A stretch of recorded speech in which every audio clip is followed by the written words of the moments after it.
direct mail campaigns. Number one are out-of-state owners. And what I mean by an out-of-state owner is somebody who owns a home wherever it is that you live, but they don't live there full-time. Okay, they're like a part-time, person. And the reason that these are really, really good prospects for you is because some of them are older homeowners and their mortgages are paid off. And let me tell you that sometimes it's really difficult to maintain an out-of-area property. And this came really driven home to us back in November. My husband and I own another home in the very northern part of Florida, about 4 hours from where we normally live.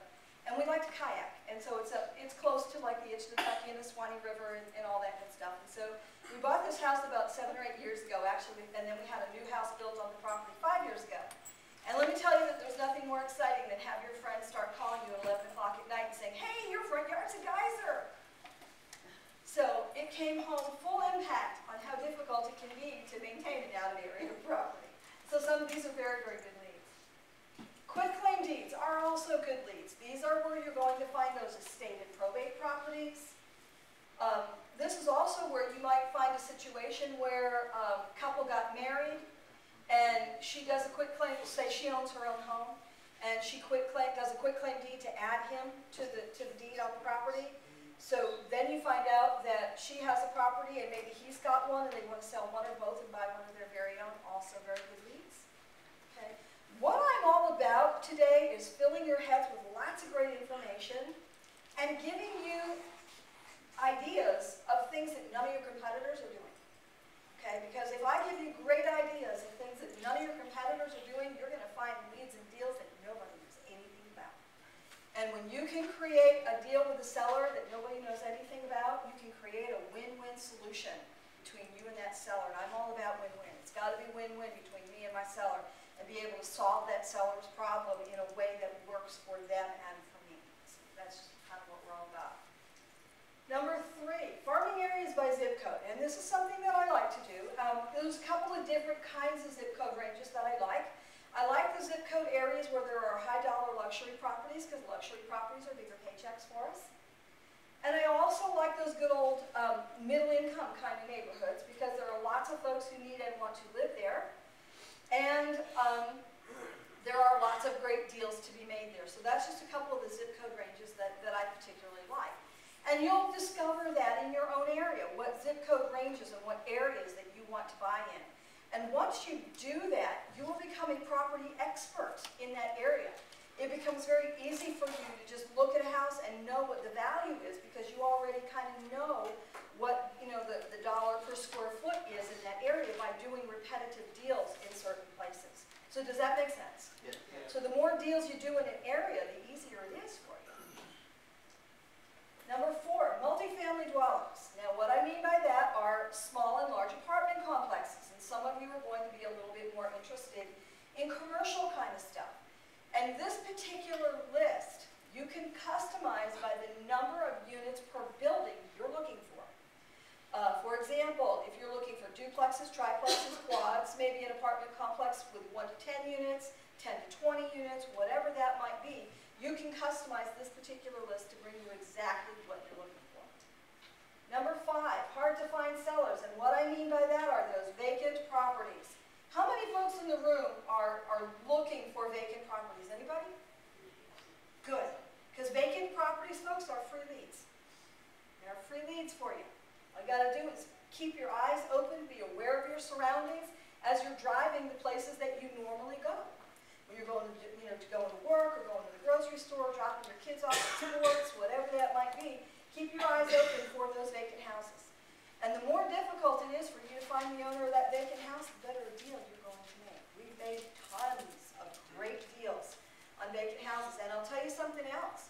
Even in the current market that we have been in, the last time we went out, one of the things that I do a lot is I always test everything that I'm out. When I'm out teaching like this, we test and we track constantly.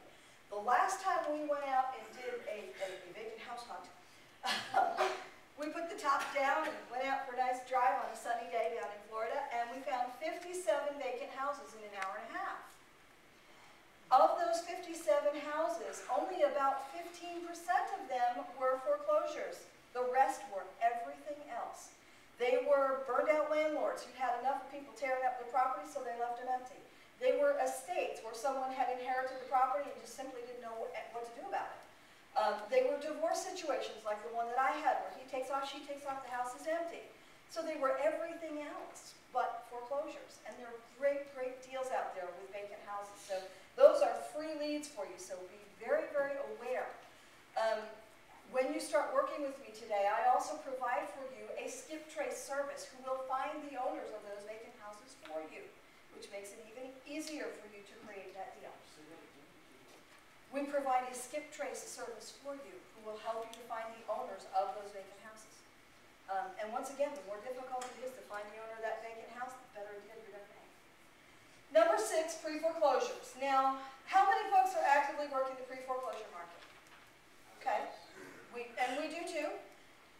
How many folks would like to find pre-foreclosures that none of your competitors know anything about? Okay, those are the pre-foreclosures I like. Once again, estate and probate properties, folks. Here's what happens. Generally speaking, when a person dies, the mortgage company does not initially file lis pendens or notice of default because they know their borrower is dead. So what ends up happening is this property now goes to probate, or it's inherited by an heir with a mortgage on it that's behind, with a mortgage that is not in the heir's name. Do you think these are an ideal situation for a short sale, yes or yes? Absolutely. So that's the way that I like to do pre-foreclosures. Okay? I don't like competition all that much. Number 7, expired listings. How many folks in the room are actively working with a realtor in your business? Ooh, not enough. Okay, folks, we need to get you guys working with a realtor in your business. There are so many things that that realtor should be doing for you. One of those things is getting you these expired listings. Because these are folks who've had their home listed for however long they had it listed, with people trouncing in and out of them constantly, and now the home is not listed anymore, and these are really good leads for you. Here are some of the other things, since we have a few minutes, some of the other things that the realtor should be providing for you. They should be providing for you the MLS listings with keywords in them. Seller motivated, needs TLC, handyman special, those kinds of words. Let me tell you about a deal we closed on 4 months ago. This was so good. My realtor is real accustomed. I've got him broke in just the way I want him. Not always to his happiness, but I got him broke in just the way I want him. And he sends me this listing that with a header on it that goes, fire sale. And everybody else that looked at that thought the house burned. It didn't. It was just the realtor that had the thing listed was trying to be cute. And I bought that property for like 40 cents on the dollar. It needed some rehab, but it definitely didn't burn. Okay? So you get these listings with those keywords in them. Something else that they should be bringing you are the MLS listings, almost expired, not quite. Okay, these are the listings, once again, where people have been trouncing in and out of these folks' homes weekend after weekend after weekend, and they got to keep everything cleaned and all spruced up, and they're sick of it. Okay, so also a very, very good source of leads. Another good lead that my realtor brings to me are the ones that he can't list. Too close to the foreclosure date, not enough equity there in order for him to make any money on a commission. And so these are other leads that he will bring to me. And the reason he does that is because we do a lot of other stuff through him, and he gets paid really, really well. Let me tell you guys. Okay? So those are some of the functions that your realtor should be doing for you. Number 8. Are there any folks in the room that live near military bases? Does anybody live near a military base? A couple of you. Good. How would you like to find out how to build your portfolio of properties, make some really good money, and do a public service at the same time? Does that work? Absolutely. Military transfers, folks. We discovered this technique when our son was stationed at Camp Lejeune in North Carolina. What happens is the military woos these folks in, tells them you're going to be stationed here for 2 years, 3 years, 4 years, whatever that might be. They use their VA certificate, they buy a home off base, they move their family in, they get all comfy, they pretty much full retail for these properties, and 6 months later they get transferred somewhere else. Now they have a home and a mortgage they neither want nor need, and they're stuck between a rock and a hard place because they can't afford to write a big check for closing costs and realtor fees, and they don't have enough time to sell these properties. These are ideal situations for you to have a home deeded to you for the balance of the mortgage. This is one of the really great ways to get some good subject to deals. Now, you're going to have to hold on to these deals for a while because you're going to have to let them grow some equity. And so how are we going to do that? Rent them to the military. Rent them to the military, you darn straight. They will kick our ass if we default on anything. Oh, they're not going to kick our butt. They're going to kick their... Oh, you're the military person. Yeah, darn straight. Here's what happens. I'm not kidding you guys. Working with the military is like working with Section 8 on steroids. The military will take the money out of their paycheck bi-weekly for your rent and deposit it into your checking account once a month for the rent. The military will help you to find the person to go into your property. If that person damages your property, they have to answer to their superior officer, not you. Is this cool stuff? Yes? Absolutely. And you are doing a service to these folks that have been transferred because you're helping maintain their credit because you're making the payments on time. I still have properties in Jacksonville, North Carolina that I haven't seen in 2 and 3 years, but I'm getting really nice government deposits into my checking account every month. Okay, folks, that's another really, really good way for you to find some really awesome leads if you live anywhere near a military base. Couple of ways to find these folks.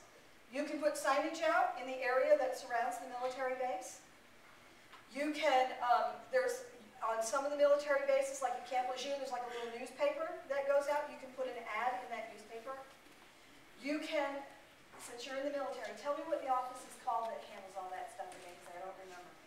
MWR or family law? There's an office on each base where they handle all of this, and you can get them the information that you have homes available, and they will help to find folks that go into those properties for you. Base housing?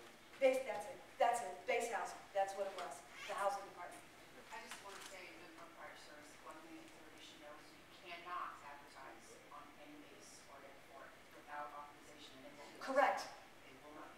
We didn't have a problem with Camp Lejeune. We ran the ads in the military newspaper. That's okay, but you can't put signage. Oh, no, no, no, no. I'm talking about in the neighborhoods that surround the military base. Yeah, like we have buy houses signs in the areas, good point though, in the areas that surround the military bases. Okay, anyway, another great source of leads for you. Number 9 is another direct mail campaign that we use to simply find the folks who are willing to deed us their homes for the balance of their mortgage. Number 10, find your dream home. This is a direct mail campaign that we designed to find the home that we currently live in. Now, one thing that I will tell you straight up, and make a note of this, all sellers are very weird people. They have their own reasons for the things that they do, and they're not necessarily sharing them with you. Okay? So, don't expect that the person that you're working with is on the same wavelength necessarily that you are. And the example of that is the home that my husband and I bought for ourselves. When we bought the home that we currently live in, we ended up getting $80,000 in equity. Was that a motivated seller? Absolutely. We went out to look at the house. Seller had replied to us from a zip code mailer. We went out to look at the property. And have you ever walked in a house and it just hit you like, this is the one? Okay? Don't let the seller know that. But we walk in and we both knew this is the one. And so when we bought our house, it was a husband, wife, her mom, and like 4 or 5 kids that lived in the house. And so when we met them, it was the husband, the wife, and her mom were there. And I said, you know, I'm trying to create that rapport with the seller. I was like, oh my goodness, what a lovely home. Why in the world would you want to sell it? This is such a lovely home. And hubby pipes out with, if I don't get rid of my mother-in-law, I'm going to scream. And he was serious. So, sellers are wild people.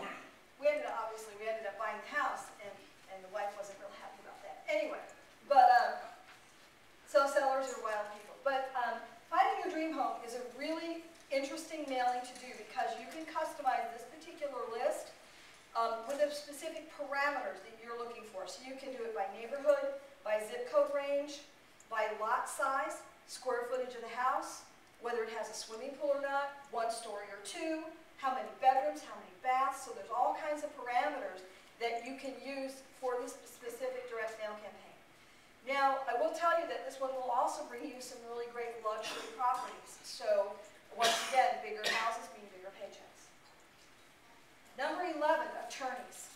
How many folks in the room are actively working with attorneys in your business right now? One person in the room. Oh, are you guys missing the boat? This is a nugget, guys. Big nugget. Attorneys are the best people in the world to be working with in your business now more than ever. When you begin to work with me, one of the direct mail campaigns that we created was a letter to attorneys. And what we do is we tell the attorney who we are and how we can help their client. We mail the letter out once. Okay, you pick out like 40 attorneys at a time out of the yellow pages. And there are specific kinds of attorneys that you want to be working with. Family law, marital law, real estate law, bankruptcy attorneys, estate and probate, okay, some of these types of attorneys. We mail a letter out once to tell them who we are. We mail it out again a week later, and then we call each of the attorneys who has not already contacted us. That's why you only want to do maybe, like 40 at a time, otherwise it's cumbersome. Folks, this is a direct mail campaign. You will have to do one time to create ongoing leads, because here's what happens. If you're a person of integrity and you do what you say you're going to do, these attorneys will bring you leads when they have a client who comes to them who needs to sell a home quickly no matter what condition it's in order for the attorney to be able to liquidate assets. Okay? So that's number one. So now you've got new deals coming in. Well, let me tell you, attorneys talk to one another. On the golf course, we've got this nasty little bar across the street from the courthouse. They got the best greasy burger you have ever had in your life and the coldest beer anywhere. And that's where all the attorneys hang out at lunchtime. And they talk to one another. And if you're a person of integrity and you do what you say you're going to do, you're going to start getting leads from attorneys you've never heard of before. You're also going to start getting private money from attorneys you never heard of before. We got a call 3 months ago from a new attorney. Hey, Kathy, how come you haven't contacted me? I don't know you. Well, I've got $1 million sitting here, and I hear that, that you're really good at what you do. Do you need some lending for your deals? Well, heck yeah. Okay, so now I got leads coming in, and I got money to fund my deals. And here's where it gets even better. These attorneys are working with nice people coming out of foreclosure.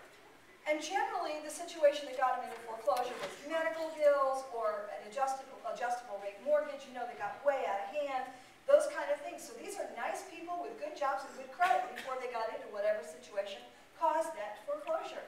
So now, my attorneys are sending me tenants for my properties.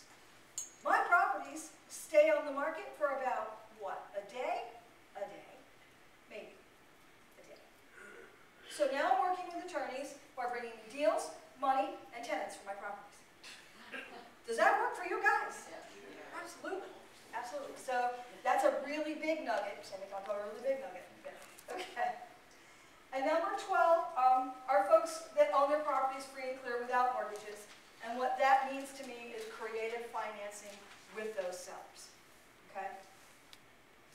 Now, here's another piece of the